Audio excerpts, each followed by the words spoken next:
let me say something that might ruffle a few feathers, and I'm saying with all respect. A lot of the real estate advice you're getting is from people that you love, but that information is expired.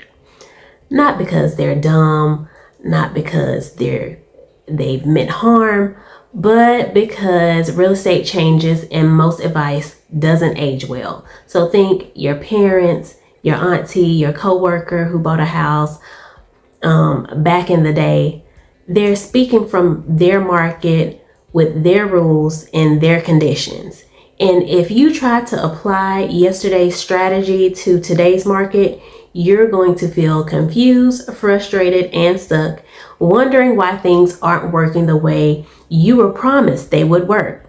So today we're talking about why most real estate advice expires and how to tell the difference between someone who sounds confident and someone who's actually competent.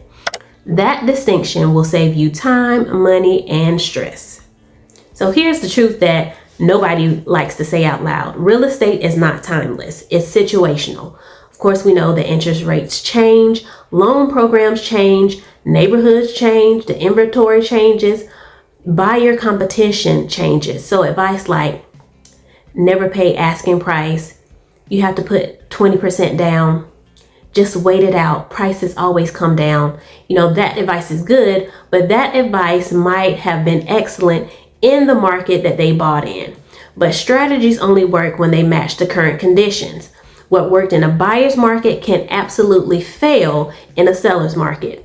And what worked when rates were low doesn't translate when borrowing is expensive.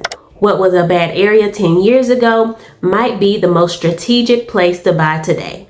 So when someone gives you advice without asking where you're buying, what your numbers look like, what the market is doing right now, they're not helping you, they're just projecting. And this is where I see people get tripped up the most. They confuse qualification with readiness. Being qualified just means the bank said yes. So here's another hard truth. The loudest advice is usually the most least useful. Confident advice sounds like, always do this, never do that. Trust me, I've seen this before.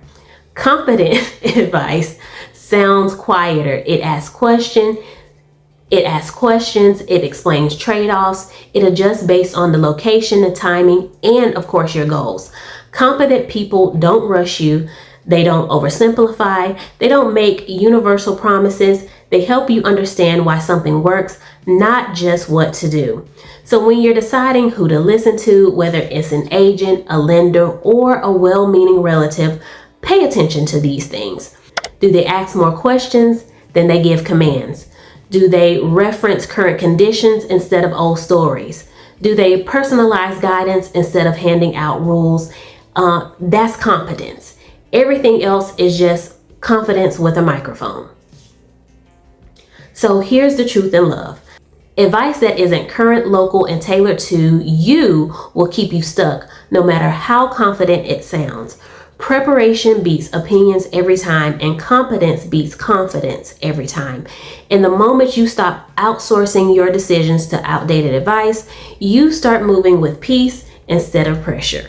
And if this has helped you think more clearly and you want to talk through your next step, my consultation link is in the description. No pressure, just book it when you're ready.